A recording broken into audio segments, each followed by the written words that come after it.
നമ്മളെ family life അത് നമ്മൾ തീരുമാനിക്കുന്നു, നമ്മൾ ജീവിതം മുന്നോട്ട് കൊണ്ടുപോകാൻ വേണ്ടി തീരുമാനിച്ച് മുന്നോട്ട് വരുന്നു.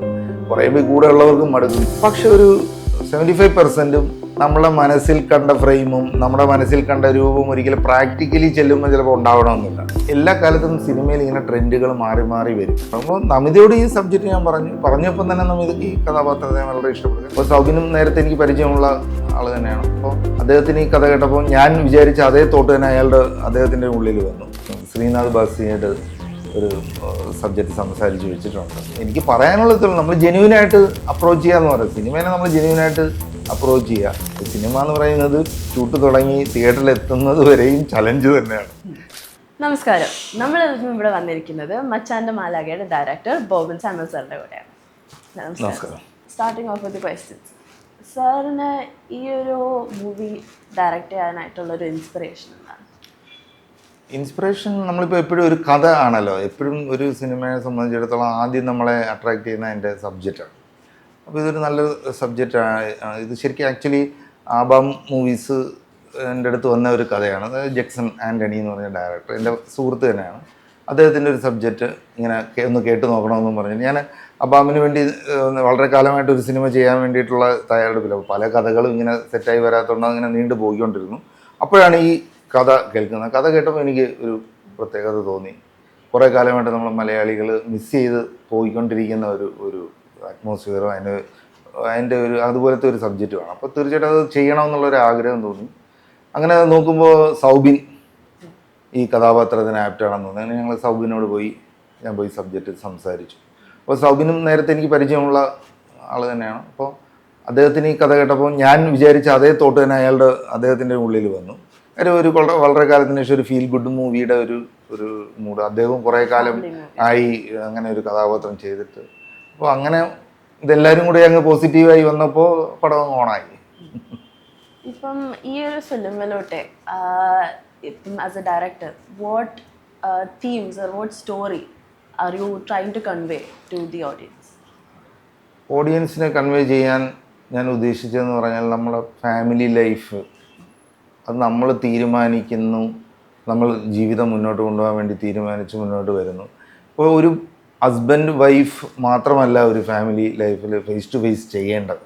അപ്പോൾ നമ്മൾ വിചാരിക്കും ഭാര്യയും ഭർത്താവും ജീവിക്കുന്നു. പക്ഷെ ഒരു കൂട്ടുകുടുംബത്തിലോ അല്ലെങ്കിൽ ഒരു കുടുംബത്തിലോ ജീവിക്കുന്നവർക്ക് ആ വൈഫിൻ്റെ അമ്മയുണ്ടാവും, വൈഫിൻ്റെ അച്ഛനുണ്ടാവും, അല്ലെങ്കിൽ വൈഫ് കല്യാണം കഴിച്ച് വരുന്ന വീട്ടിൽ ഹസ്ബൻഡിൻ്റെ ആരെങ്കിലുമൊക്കെ ഉണ്ടാവും. അപ്പം നമ്മൾ ഒരാളെ മാത്രമല്ല ഫേസ് ചെയ്ത് മുന്നോട്ട് പോകേണ്ടത്. ഒരുപാട് പേരെ നമ്മളൊരു സമൂഹത്തിൻ്റെ രണ്ട് തലത്തിൽ ജീവിക്കുന്നവർ തമ്മിൽ ഒരുമിച്ച് ഒരു റിലേഷൻ ഉണ്ടാകുമ്പോൾ അവിടെ ഭാര്യ-ഭർതൃബന്ധം മാത്രമല്ല, അത് ദൃഢമാവണോ മോശമാവണോ എന്ന് തീരുമാനിക്കേണ്ട അതിൻ്റെ ചുറ്റിന് നിൽക്കുന്നവരും കൂടി വേണം. അങ്ങനെ ഒരു സംഭവത്തിൽ നമ്മളുടെ കയ്യിൽ നിന്ന് പോകാൻ പാടില്ല എന്ന് പറയുന്ന ഒരു മെസ്സേജ് ഈ സിനിമയിലുണ്ട്. എല്ലാം ബാലൻസ് ചെയ്തുകൊണ്ട് സർ ഇപ്പം ഒബ്വിയസ്ലി സ്റ്റാർട്ട് ഔട്ട് ചെയ്യുമ്പം ഇങ്ങനെ ഫിലിം ഉണ്ടായിരിക്കണം, ദിസ് ഇസ് മൈ വിഷൻ എന്നൊരിത് കാണില്ലേ? അപ്പം ഫിലിമിൻ്റെ അറ്റ് ദി എൻഡ് ആ ഒരു വിഷൻ തന്നെയാണ് എക്സിക്യൂട്ട് ചെയ്തത് or were there changes throughout? ഇപ്പം ഞാൻ പറയാം, ഏത് ഒരു കഥ കേൾക്കുമ്പോഴും ഒരു സംവിധായകനെ സംബന്ധിച്ചിടത്തോളം ആ സിനിമ ആദ്യമേ അയാളുടെ മനസ്സിലേക്ക് പ്രോസസ്സ് ചെയ്ത് കഴിയും. അപ്പോൾ അതിലൊരു ഫ്രെയിം അയാളുടെ മനസ്സിലുണ്ടാവും. ആ ഒരു ഫ്രെയിമിനനുസരിച്ചുള്ള കാര്യങ്ങളെല്ലാം ഇപ്പോൾ ഒരു കഥാകൃത്വം നമ്മളോട് കഥ പറയുകയോ അല്ലെങ്കിൽ നമ്മുടെ തന്നെ ഒരു കഥ മനസ്സിലേക്ക് വിരിഞ്ഞാൽ അതൊരു സിനിമയായിട്ട് നമ്മുടെ ഉള്ളിലുണ്ടാവും. പക്ഷെ ഒരു 75% നമ്മളെ മനസ്സിൽ കണ്ട ഫ്രെയിമും നമ്മുടെ മനസ്സിൽ കണ്ട രൂപവും ഒരിക്കലും പ്രാക്ടിക്കലി ചെല്ലുമ്പോൾ ചിലപ്പോൾ ഉണ്ടാവണമെന്നില്ല. പക്ഷെ അതിനോട് നമ്മൾ മെർജ് ചെയ്ത് ഈ കഥയെ കറക്റ്റ് കൺവേ ചെയ്യാൻ പറ്റുന്ന രീതിയിലുള്ള ഒരു സ്ഥലത്ത്, ഇപ്പോൾ നമ്മുടെ മനസ്സിൽ ഇപ്പോൾ ഒരു സീനിൽ ചിലപ്പോൾ കണ്ട ഒരു സ്ഥലമായിരിക്കില്ല ഇപ്പം നായകൻ്റെ വീട്. നമ്മുടെ മനസ്സിൽ കണ്ട ഒരു രൂപം നമുക്ക് ചിലപ്പം ഡയറക്ടറെ കൊണ്ട് വരപ്പിച്ച് ഒരു സെറ്റ് ഇടിയിപ്പിച്ച് ചിലപ്പോൾ ആ വീട് ചെയ്യേണ്ടി വന്നെന്നിരിക്കും.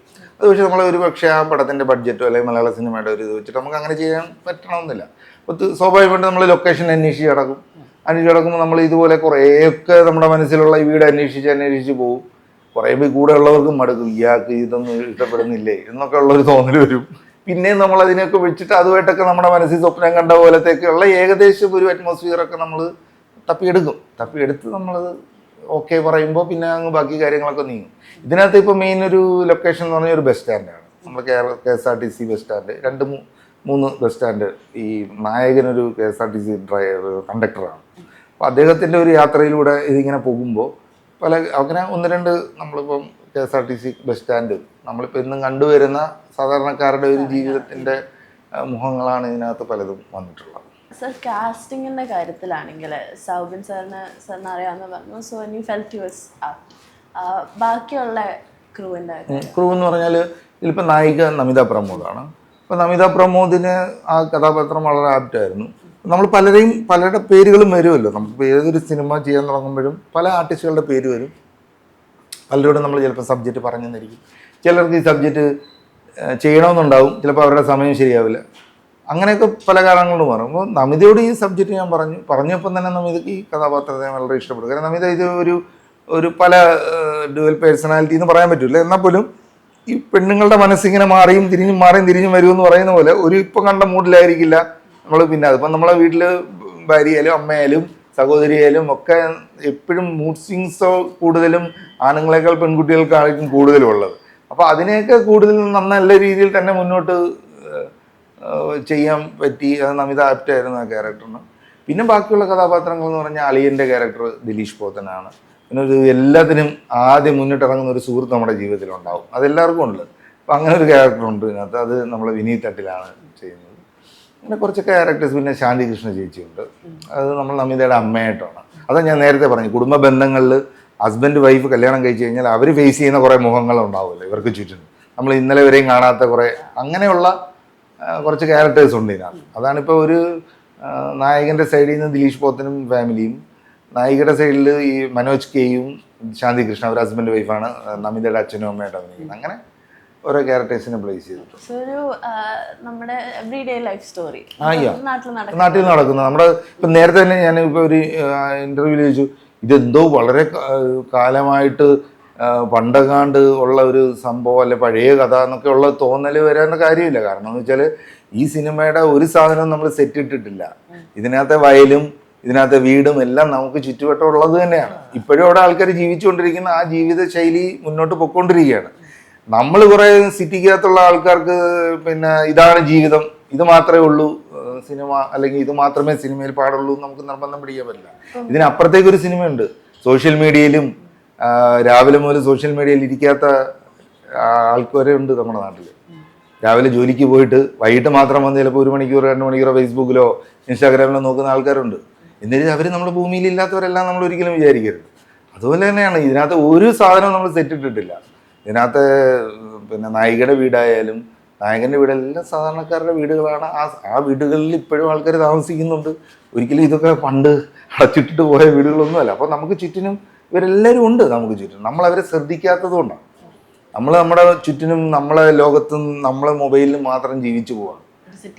City life. ഇപ്പോൾ മൊബൈലിനകത്തൊരു റീലിടുന്ന ആൾ ഇപ്പോൾ മെഡിക്കൽ ഷോപ്പിൽ ജോലി ചെയ്യുന്ന ഒരു പെൺകുട്ടി അത് ചെയ്യണമെന്നില്ല. എന്നിരുന്ന് അവൾ നമ്മുടെ സമൂഹത്തിൽ ഇല്ല എന്ന് വിചാരിക്കരുത്. അത് തന്നെയാണ് ഇതിനകത്ത് മാറ്റർ. ഇപ്പോൾ കുറേ കാലത്തിന് ശേഷമാണ് ഇപ്പം ഇങ്ങനത്തെ ഒരു മൂവി. ഇപ്പം എല്ലാം ഒന്നെങ്കിൽ ഭയങ്കര ത്രില്ലർ അല്ലെങ്കിൽ വെരി സിറ്റി ബേസ്ഡ്. ഇപ്പം കുറേ കാലത്തിന് ശേഷം ഒരു ഫീൽ ഗുഡ് ഫാമിലി മൂവി. അല്ല, അത് എല്ലാ കാലത്തും സിനിമയിൽ ഇങ്ങനെ ട്രെൻഡുകൾ മാറി മാറി വരും. അപ്പം നമ്മൾ ഒരു ട്രെൻഡ് വന്ന് വിജയിക്കുമ്പോൾ എല്ലാവരും അതിൻ്റെ പിന്നാലെ പോകും. അത് കുറച്ച് കഴിയുമ്പോൾ ആൾക്കാർക്ക് മടക്കുമ്പോൾ വേറൊരു ട്രെൻഡ് വരും. അത് സ്വാഭാവികമായിട്ട് അങ്ങനെ സംഭവിക്കും. പിന്നെ നമുക്ക് ഒരു കഥ ഇഷ്ടപ്പെട്ടു, എനിക്കൊരു ഫീൽ ഗുഡ് മൂവി കഥ കേട്ടപ്പോൾ കൊള്ളാമെന്ന് തോന്നി.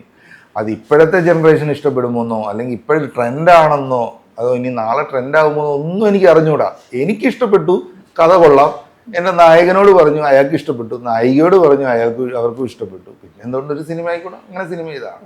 അല്ല, ഡെഫിനറ്റ്ലി ഹിറ്റ് ആവണം എന്നൊരു ഡൗട്ട് ഉണ്ട്. അതെല്ലാവർക്കും ഹിറ്റ് ആവണം എന്നുള്ള ആഗ്രഹത്തോടു കൂടി തന്നെ സിനിമ ചെയ്യുന്നു. അല്ല, ഡെഫിനറ്റ്ലി. ബിക്കോസ് എൻ്റെ പാരൻസ് തന്നെ പറയുന്നത് ഇപ്പം ഒരു ഫിലിമിന് പോകുമ്പം ഫാമിലി മൂവി അല്ല, ഒരു കണ്ടിട്ട് ഇറങ്ങുമ്പം they're not satisfied with it. So this will definitely resonate with ആ ഒരു ജനറേഷൻ. അല്ല, അങ്ങനെയൊന്നും എൻ്റെ മനസ്സിലില്ല. ഇപ്പം ഞാൻ പറയാം, ഇപ്പം ഫാമിലി മൂവി മാത്രമേ ഓടാവുന്നോ അങ്ങനെയൊന്നുമില്ല. കാര്യം എല്ലാത്തിനും ജനറേഷനുള്ളല്ലേ. നമ്മളെ വീട്ടിൽ എൻ്റെ മകൻ ഇഷ്ടപ്പെടുന്ന സിനിമ ആയിരിക്കില്ല എനിക്ക് ഇഷ്ടപ്പെടുന്നത്. അപ്പം എല്ലാ ജനറേഷനും ഇഷ്ടപ്പെടുന്ന സിനിമകൾ വരണം. അങ്ങനെ ഫാമിലി മൂവി മാത്രമേ വരാൻ പാടുള്ളൂ എന്നൊന്നുമല്ല. ക്രൈം വരണം, ക്രൈം സിനിമകളും ക്രൈം പടങ്ങളും വന്നാൽ അത് ഇഷ്ടപ്പെടുന്നവരുണ്ടാവും, ത്രില്ലർ കോമഡികൾ ഇഷ്ടപ്പെടുന്നവരുണ്ടാവും. എല്ലാത്തരം സിനിമകളും വരട്ടെ, എല്ലാവർക്കും എൻജോയ് ചെയ്യാൻ പറ്റട്ടെ സിനിമകളെന്ന് പറഞ്ഞാൽ. അല്ല ഒരു പ്രത്യേക വിഭാഗത്തിൻ്റെ മാത്രം സിനിമകളായി മാറ്റേണ്ട കാര്യമില്ല. During your whole direction process from start to end കുറേ ചാലഞ്ചസ് കടന്നു വന്ന് കാണുമല്ലോ. അങ്ങനെ അതിൽ ഏറ്റവും കൂടുതൽ ചാലഞ്ചിങ് ആസ്പെക്ട് എന്തായിരുന്നു? ഇപ്പം ഞാൻ ഒരു സിനിമയിൽ എല്ലാ സംവിധായകർക്കും ഒരുപാട് പ്രശ്നങ്ങളുണ്ടാവും. ഇപ്പോൾ സംവിധായകന് മാത്രമല്ല നിർമ്മാതാവിന് ഉണ്ടാവും. എല്ലാവർക്കും പ്രശ്നങ്ങളില്ലാത്ത ദിവസങ്ങളില്ലല്ലോ. ഓരോ ദിവസവും നമ്മളിപ്പം ഒരു രാവിലെ ഇപ്പം എല്ലാം സെറ്റായി വരുമ്പോഴായിരിക്കും ഒരു മഴ വരുന്നത്. നമുക്ക് ആരോ കുറ്റം പറയാൻ പറ്റും. എല്ലാം ചലഞ്ചാണ്. നമ്മൾ സിനിമ എന്ന് പറയുന്നത് ഷൂട്ട് തുടങ്ങി തിയേറ്ററിൽ എത്തുന്നത് വരെയും ചലഞ്ച് തന്നെയാണ്. പിന്നെ തിയേറ്ററിലെത്തി ഇത് പ്രേക്ഷകർ സ്വീകരിക്കുകയോ ഇല്ല എന്നുള്ളത് ഒരു വലിയ ചലഞ്ചാണ് അല്ലേ. അത് നമുക്ക് യൂസ്ഡാണ് എല്ലാം. ഇപ്പം സാറിൻ്റെ ഡയറക്ടിങ് സ്റ്റൈലിനെ പറ്റി സംസാരിക്കുകയാണെങ്കിൽ ഇപ്പം you been in the industry for almost 15 years right. ഇപ്പം തുടങ്ങിയ ഒരു കാലം മുതൽ ഈ ഒരു കാലം മുതൽ ഈ സാറിൻ്റെ ഡയറക്ഷൻ സ്റ്റൈൽ മാറി വന്നത് എങ്ങനെയാണ്? ഞാൻ എപ്പോഴും ശ്രദ്ധിക്കുന്നത്, ഞാൻ പറയാം, ജനപ്രിയനാണ് എൻ്റെ ആദ്യത്തെ മൂവി. രണ്ടാമത്തെ മൂവി റോമൻസാണ്. ഇപ്പോൾ ഒരു ഡയറക്ടറെ സംബന്ധിച്ചിടത്തോളം സബ്ജക്റ്റിനനുസരിച്ച് സ്റ്റൈലുകൾ മാറ്റുക എന്നുള്ളതാണ്. ഇപ്പം ജനപ്രിയനിൽ ഞാൻ ചെയ്തൊരു ട്രീറ്റ്മെൻ്റ് അല്ല റോമൻസിൽ ചെയ്തിരിക്കുന്നത്. റോമൻസ് എന്ന് പറഞ്ഞാൽ ഔട്ട് ആൻഡ് ഔട്ട് കോമഡിയും ഒരു ത്രില്ലിങ് മൂഡും ഇച്ചിരി ഹൊറർ മൂഡും ഒക്കെ ഉള്ള. അപ്പം ഞാൻ എന്ത് ചെയ്തു, അതിന് പറ്റിയൊരു അറ്റ്മോസ്ഫിയർ കണ്ടുപിടിച്ചു, അതിന് പറ്റിയൊരു പള്ളി കണ്ടുപിടിച്ചു, അതിന് പറ്റിയൊരു ഒരു ഹിൽ സ്റ്റേഷൻ കണ്ടുപിടിച്ചു, അവിടെ കുറേ ക്യാരക്ടേഴ്സിനെ ഉണ്ടാക്കി.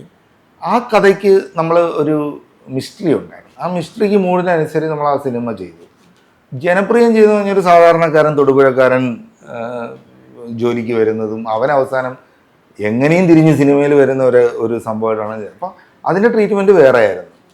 തിരിച്ച് ഞാൻ വികടകുമാരൻ ചെയ്തപ്പോൾ ഒരു കോർട്ട് ഡ്രാമയായിരുന്നു, അതിനകത്ത് വരുന്ന ഒരു ത്രില്ലർ. ആ വികടകുമാരിൽ ഞാൻ വേറൊരു രീതിയിൽ, ഇപ്പം നമുക്ക് ഒരേ പാറ്റേണിൽ നമുക്കൊരു സിനിമേനെയും ചെയ്യാൻ പറ്റില്ല. ഓരോ ഓരോ സബ്ജക്റ്റിനനുസരിച്ച് നമുക്ക് നമ്മുടെ ഡയറക്ഷനിൽ വ്യത്യാസം വരുത്താൻ പറ്റുള്ളൂ. ഈ സിനിമ വന്നപ്പോൾ ഒരു ഫാമിലി ഡ്രാമ വന്നു, അപ്പോൾ ആ ഡയറക്ഷൻ വേറെ ഒന്നായി എന്ന് പറയുന്ന പോലെ. ഒരു ആക്ഷൻ മൂവി ചെയ്യാൻ വരുമ്പോൾ നമ്മൾ മൊത്തത്തിൽ ഇതല്ലായിരിക്കും, വേറൊരു മൂഡിലായിരിക്കും, വേറൊരു ആംഗിളിലായിരിക്കും നമ്മൾ ഡയറക്റ്റ് ചെയ്യുന്നത്.